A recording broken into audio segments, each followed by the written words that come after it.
नमस्कार विद्यार्थियों। हम बात कर रहे थे जलवायु के संदर्भ में। जलवायु के संदर्भ में हमने बात की भारत की जलवायु की। आज हम बात करते हैं उससे आगे कोपेन का जलवायु वर्गीकरण। कोपेन का जलवायु वर्गीकरण हमने बात की थी कि भारतीय जो जलवायु है वैश्विक दृष्टि से क्या है, सामरिक महत्व रखती है, जिस कारण विश्व के अनेक विद्वानों ने क्या किया है, भारतीय जलवायु का अलग अलग वर्गीकरण किया है। कोपेन महोदय द्वारा, थानवेट महोदय द्वारा और ट्रिवार्था महोदय द्वारा भारतीय जलवायु का क्या किया गया, वर्गीकरण किया गया। इसमें सबसे इंपॉर्टेंट है कोपेन। कोपेन जो महोदय है जलवायु वेता है जर्मनी के प्रसिद्ध जलवायु वेता है, जर्मनी के प्रसिद्ध जलवायु वेता, जिन्होंने भारतीय जलवायु का क्या किया है, अध्ययन किया है विशद रूप से। 1912 में इन्होंने ये अपना सिद्धांत दिया है और 2 बार इसमें क्या किया है, संशोधन किया है, 1918 में, 1936 में। जर्मनी के जलवायु वैज्ञानिक कोपेन महोदय ने भारतीय जलवायु का विशद अध्ययन किया है। 1912 में इन्होंने अपना सिद्धांत प्रस्तुत किया। 1918, 1936 में 2 बार क्या किया है, संशोधन प्रस्तुत किया है कोपेन महोदय के द्वारा। कोपेन महोदय के द्वारा भारतीय जलवायु को 8 जलवायु प्रदेशों में विभक्त किया है। कितने जलवायु प्रदेश बताए हैं? 8 जलवायु प्रदेश बताए गए हैं, जिसमें इन्होंने अंग्रेजी के बड़े अक्षर A, B, C, D, E और F, अंग्रेजी के कैपिटल अक्षरों का इन्होंने यूज किया है, 5 अक्षरों का A, B, C, D और E, और कुछ छोटे अंग्रेजी अक्षरों का इन्होंने अपनी जलवायु प्रदेशों में क्या किया है, यूज किया, उपयोग किया है, जिनको हम पढ़ते हैं। तो कितने प्रमुख प्रदेश बताए गए?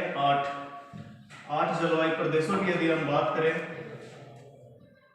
मानचित्र के हिसाब से हम इसका अध्ययन करेंगे।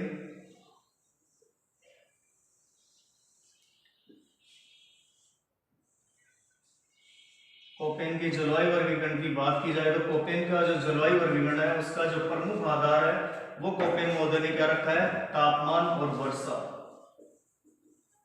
तापमान व वर्षा को प्रमुख आधार माना है।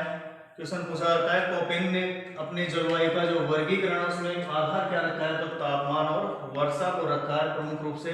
तो तापमान और वर्षा के आधार पर कोपेन महोदय ने भारतीय जलवायु को 8 जलवायु प्रदेशों में क्या किया है, विभक्त किया है, जिसका हम निम्न प्रकार से अध्ययन करेंगे। कितने प्रकार होता है? 8। आधार क्या रखा है? तापमान व वर्षा। इसमें हम सबसे पहला आधार में यहाँ पर देखते हैं ए, कैपिटल अक्षर ए को इन्होंने 3 जलवायु प्रदेश बताए। कौन कौन से हैं?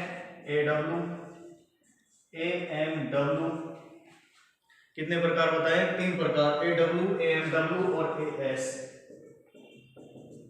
3 भागों में इसका क्या किया है, डिवाइड किया। कौन कौन से हैं? सबसे पहले हम बात करते हैं केरल के तटीय भागों की। केरल के तटीय भाग यदि हम बात करें तो यहाँ पर कौन सा जलवायु प्रकार पाया जाता है? AMW। कौन सा जलवायु प्रकार बताया? AMW प्रकार बताया। इसका मतलब क्या होता है?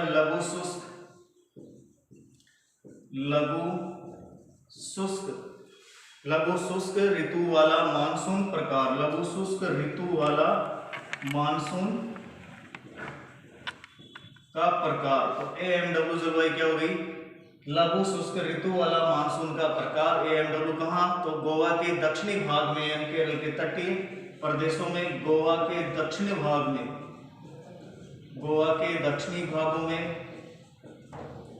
केरल के तटीय भागों में, केरल के तटीय भागों में इस प्रकार की जलवायु पाई जाती है। गोवा का दक्षिण भाग है AMW प्रकार की जलवायु के संदर्भ में हमने बात की है। इसके अलावा दूसरी जलवायु है यहाँ पर AS प्रकार की जलवायु। AS प्रकार की जलवायु का मतलब क्या हो गया? यहाँ पर उष्ण कटिबंधीय सवाना जलवायु। इसका मतलब क्या हो गया? उष्ण कटिबंधीय सवाना जलवायु। उष्ण कटिबंधीय सवाना जलवायु कहाँ पाई जाती है? तो तमिलनाडु का जो कोरोमंडल तट है वहां पर कौन सी जलवायु पाई जाती है? AS प्रकार की जलवायु। कोरोमंडल तटीय भाग, या इसको बोलते हैं तमिलनाडु तट।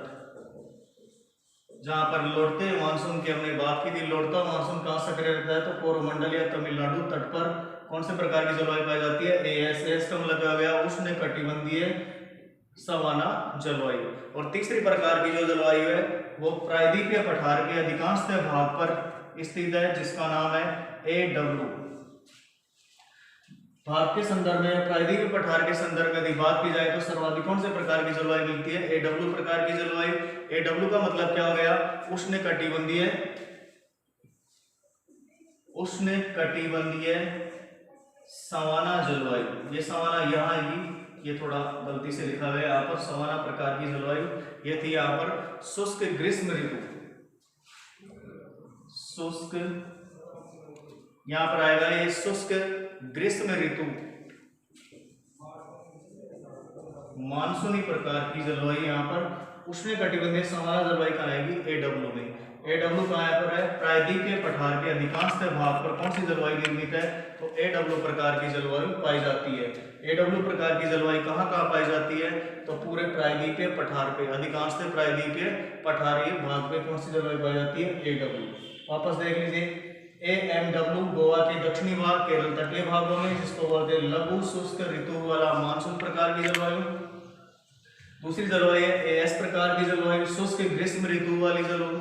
और कहाँ पर स्थित है? कहाँ पर पाई जाती है? कोरोमंडल या तमिलनाडु के तट पर पाई जाती है। तीसरी है AW उष्णकटिबंधीय सवाना जलवायु, प्रायद्वीपीय पठार के अधिकांश भाग पर कौन सी जलवायु पाई जाती है? AW। इसके बाद हम बात करते हैं B प्रकार, अंग्रेजी का B अक्षर। तो एक कोपेन महोदय के द्वारा इसके दो प्रकार बताए गए हैं, BWHW और दूसरा है BSHW। BWHW का मतलब क्या हो गया? गर्म मरुस्थल। BSHW का मतलब क्या हो गया? यहाँ पर अर्ध शुष्क स्टेपी प्रकार की जलवायु, जो कहाँ पाई जाती है? तो यहाँ तो पाई जाती है BWHW प्रकार की राजस्थान का सबसे पश्चिम का भाग, राजस्थान का सबसे पश्चिमतम भाग, सबसे पश्चिमतम भाग में कौन से प्रकार की जलवायु बताई है कोपेन महोदय ने? BWHW। मतलब क्या हो गया? गर्म मरुस्थल का मतलब क्या हो गया? गर्म मरुस्थल। इसके बाद यहाँ पर दूसरे प्रकार की जलवायु है, वो है BSHW। इसको कोपेन महोदय ने नाम दिया है अर्ध शुष्क स्टेपी प्रकार की जलवायु। अर्ध शुष्क स्टेपी प्रकार की जलवायु तो कहाँ पाई जाती है? BWHW के पूर्वी भाग में, जो उसमें अर्ध शुष्क भाग आता है, BWHW प्रकार की जलवायु। इसके बाद हम बात करते हैं C, तो CWG। भारत के संदर्भ में कोपेन महोदय ने इसकी बात की। CWG का मतलब है मैदानी भाग। तो मैदानी भाग में कौन सी जलवायु प्रदेश बताई है कोपेन महोदय के द्वारा? तो CWG का मतलब क्या हो गया? शुष्क शीत ऋतु वाला मानसून। क्या हो गया? शुष्क शीत ऋतु वाला मानसून। शुष्क शीत ऋतु वाला मानसून की संज्ञा दी है किसको? CWG को। और CWG जो जलवायु है वो कहाँ कहाँ पाई जाती है? तो गंगा का मैदान है, गंगा का मैदान, गंगा के मैदान में कौन सी जलवायु बताई है? CWG। इसके अलावा यहाँ पर पूर्वी राजस्थान है, पूर्वी राजस्थान की हमने बात की। पूर्वी राजस्थान में कौन सी जलवायु पाई जाती है? CWG। इसके अलावा उत्तरी पूर्वी भारत का जो अधिकांश भाग है, उत्तरी पूर्वी भारत का जो अधिकांश भाग है वो भी कौन सी जलवायु के अंतर्गत आता है? CWG के अंतर्गत। इसके बाद हम बात करते हैं D, तो DWF प्रकार की जो जलवायु वो कहाँ पाई जाती है? वो पाई जाती है अरुणाचल प्रदेश में। DWF को नाम क्या दिया है? तो लघु शुष्क ग्रीष्म ठंडी प्रकार की जलवायु। लघु ग्रीष्म ठंडी प्रकार की जलवायु कहाँ पाई जाती है? तो अरुणाचल प्रदेश के अंतर्गत। पूर्वोत्तर में स्थित भारत का सबसे पूर्वोत्तम जो राज्य है अरुणाचल प्रदेश, वहां कौन से प्रकार की जलवायु बताई गई है? DWF प्रकार की जलवायु बताई है कोपेन महोदय के द्वारा। कई बार इसका नाम DFC भी कोपेन महोदय बताते हैं, दो नाम है DFC। इसके अलावा ई की बात की जाए, ई अक्षर की, तो ई अक्षर कोपेन महोदय ने बताया जिसको बोलते हैं टुंड्रा प्रदेश या शीत जलवायु प्रदेश। कहाँ बताई है? तो ये बताया जम्मू कश्मीर, शीत या ध्रुवीय जलवायु प्रदेश। शीत या ध्रुवीय प्रकार की जलवायु कहाँ बताई है? तो जम्मू कश्मीर। इसके अलावा ये जलवायु पाई जाती है हिमाचल प्रदेश और उत्तराखंडीय भागों में। हिमालय प्रदेशों में कौन सी जलवायु पाई जाती बताइए? कोपेन ने तो शीत या ध्रुवीय प्रकार की जलवायु, जिसके दो प्रकार है, ईटी और ईएस। इस प्रकार 8 भागों में डिवाइड किया है भारत को कोपेन महोदय के द्वारा। वापस पुनः एक बार, पहला यहाँ पर ईएमडब्ल्यू, ईएमडब्ल्यू का लघु शुष्क ऋतु वाला मानसून कहाँ पाया जाता है? गोवा के दक्षिणी भागों में या केरल के तटीय प्रदेशों में। दूसरे प्रकार की जलवायु एस प्रकार की जलवायु शुष्क ग्रीष्म ऋतु कोरोमंडल या तमिलनाडु तट पर पाई जाती है। तीसरे प्रकार की जलवायु है यहाँ पर एडब्ल्यू प्रकार की उष्णकटिबंधीय समाना जलवायु। भारत के प्रायद्वीपीय पठार के अधिकांश भाग में कौन सी पाई जाती है? तो एडब्ल्यू प्रकार की जलवायु। इसके बाद बी कैपिटल अक्षर की बात करें तो बी को दो भागों में बांटा है, BWHW और BSHW। BWHW का मतलब हो गया गर्म स्थल और BSHW का मतलब क्या हो गया यहाँ पर? अर्ध शुष्क स्टेपी प्रकार की जलवायु। तो BWHW प्रकार की जलवायु कहाँ पाई जाएगी? तो पश्चिमी राजस्थान का सबसे पश्चिम भाग में। और BSHW कहाँ पाई जाती है? तो BWHW के पूर्वी भाग में, अरावली पर्वतीय भाग में। राजस्थान का जो अर्ध शुष्क मैदान जो हमने पढ़ा था थार के मरुस्थल, इसको दो भागों में बांटा था, 25 सेंटीमीटर वर्षा के रेखा के आधार पर शुष्क और अर्धशुष्क। तो अर्धशुष्क प्रकार की जलवायु कहाँ पाई जाती है? शुष्क क्षेत्रों में। इसके बाद बात करते हैं सी कैपिटल अक्षर। तो सी को बांटा है यहाँ पर CWG में। CWG का मतलब है मैदानी भाग की प्रकार की जलवायु। मैदानी भाग की जलवायु को शुष्क शीत ऋतु वाले मानसून की जलवायु का है, जो अधिकांशतः कहाँ पाई जाती है? गंगा के मैदानी भागों में। इसके अलावा यहाँ पर पूर्वी राजस्थान में, उत्तरी पूर्वी भारत में कौन से प्रकार की जलवायु पाई जाती है? CWG। इसके बाद हम बात करते हैं डी। तो DFC प्रकार की जलवायु बताइए कहाँ पर? अरुणाचल प्रदेश में। भारत का सबसे पूर्वोत्तम राज्य। ये प्रकार की जलवायु लघु ग्रीष्म ठंडी प्रकार की जलवायु। इसके बाद इसमें इन्होंने बात की है ई अक्षर की, कैपिटल अक्षर। ई का मतलब होगा यहाँ पर शीत या ध्रुवीय प्रकार की जलवायु, जिसको दो भागों में बांटा है, ET प्रकार की जलवायु और दूसरा है ES। ये कहाँ पाई जाती है? तो जम्मू कश्मीर, हिमाचल प्रदेश और उत्तराखंडीय भागों में कौन से प्रकार की जलवायु बताई गई है? ई प्रकार। इस प्रकार से कितने भागों में डिवाइड किया गया है? 8 जलवायु प्रदेशों में। कोपेन के द्वारा 1912 में अपना सिद्धांत दिया था और 2 बार इसका क्या किया है? संशोधन किया है, 1918, 1936। एग्जाम की दृष्टि से केवल और केवल इंपोर्टेंट है कोपेन का जलवायु वर्गीकरण।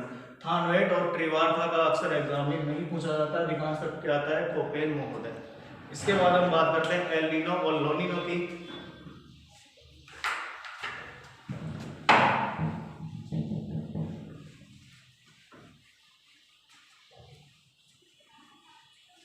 इसके बाद हम बात करते हैं एल नीनो और लोनिनो।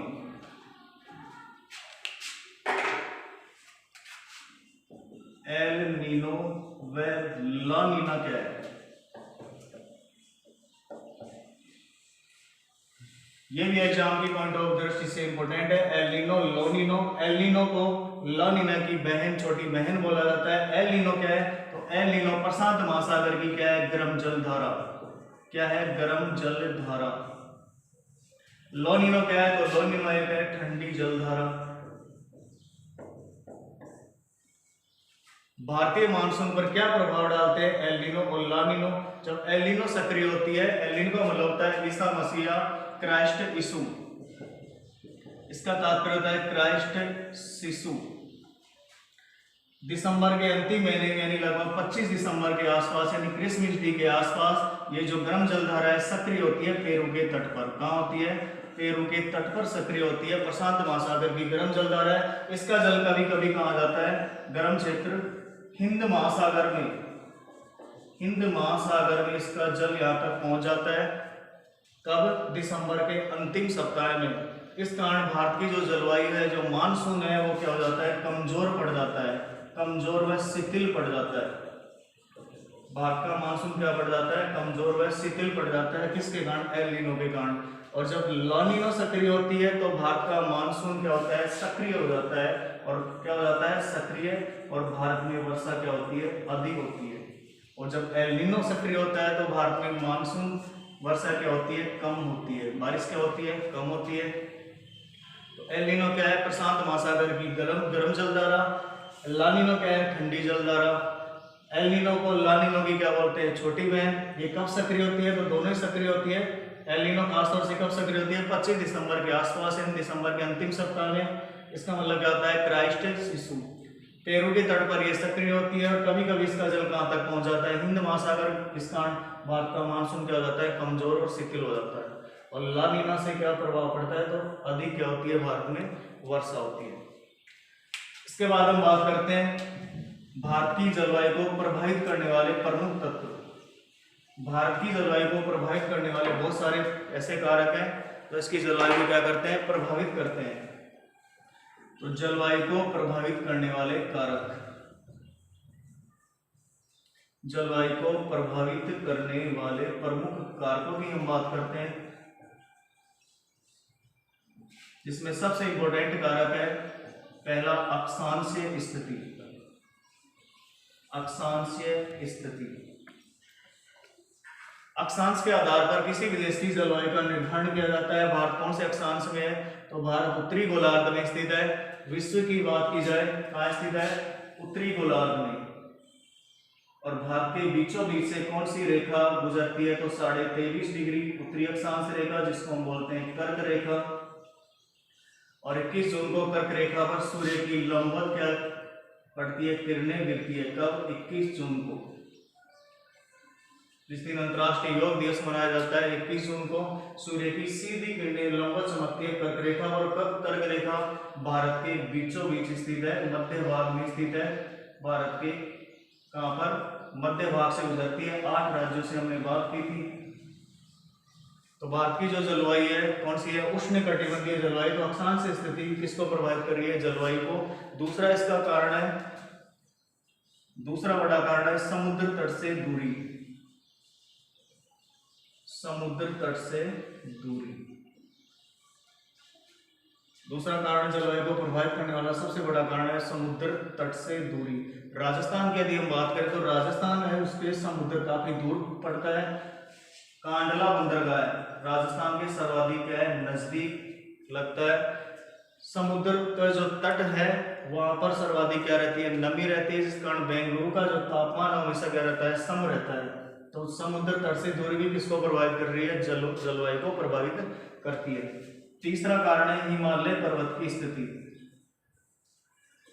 हिमालय पर्वत की स्थिति। और राजस्थान के संदर्भ की बात की जाए तो हमने पढ़ी थी अरावली पर्वत की स्थिति।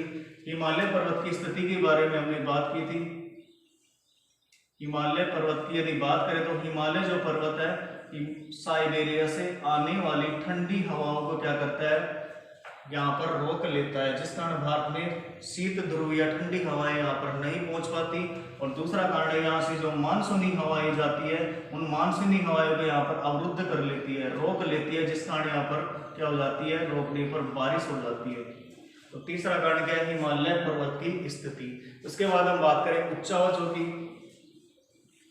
उच्चावच या रिलीफ या स्थलाकृतियों की हम बात करें तो भारत में कहीं पर पर्वत है, पठार है, नदियां हैं, मैदान है। तो स्थलाकृतियां भी किसको प्रभावित करती है? जलवायु को। किसको प्रभावित करती है? जलवायु को प्रभावित करती है। इसके अलावा अन्य तत्वों की हम बात करें तो यहाँ पर है समुद्र तल से ऊंचाई।